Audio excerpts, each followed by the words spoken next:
Nagbigay nga po ng reaksyon ang Meksikanong boksingero na si Ray David Picasso.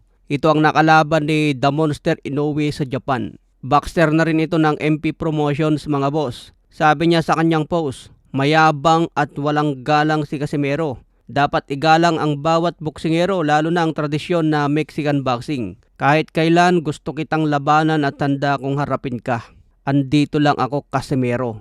Bata pa itong si David Picasso mga boss at manipis ang katawan. Tingin ko kung makatama din si Casimero dito ng solid, may kalalagyan din ito eh. Pero mas pagaling pa ito kay Kameda mga boss. Dahil minsan na rin niyang nakalaban si Kameda at tinalo niya ito. Kung sakaling makaharap ni Alas si David Picasso, tingin ko maging version lang ito ni Kameda. Saka mukhang malabo din mga boss dahil hawak nga po ng MP Promotion si David Picasso. Na bad trip lang siguro si David Picasso kay Casimero dahil isang Mexican din si Luis Nery. Hindi niya siguro nagustuhan yung ginawa ni Casimero sa kanya. Nagginulpi mga boss. Ginulpi, pinaglaruan at kinantyawan pa.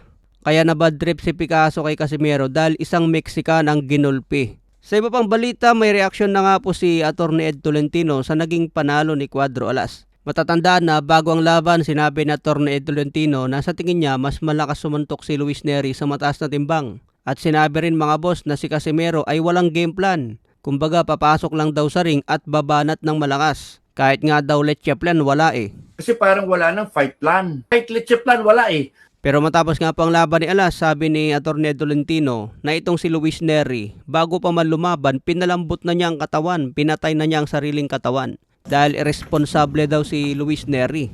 Pero binigyan naman niya ng credit ang naging panalo ni Cuadro Alas dahil nakatama ito ng solid. Samantala sinabi naman po ni JM Siyasat, mas impresibo ang panalong ito ni Jandrel Casimero kumpara sa panalo ni Naoya Inoue laban kay Nery. Pero magkaiba raw ang Nery na nakaharap nilang dalawa. Dahil yung Luis Nery na nakaharap ni Naoya Inoue ay talagang kondisyon ang katawan. Samantala itong Luis Nery na nakaharap ni Casimero at binugbog, halatang wala raw sa kondisyon at hindi pinagtrainingan si Jandrel Casimero. Sabi rin ni Atty. Ed Tolentino, hindi sineryoso ni Luis Nery itong si Cuadro Alas.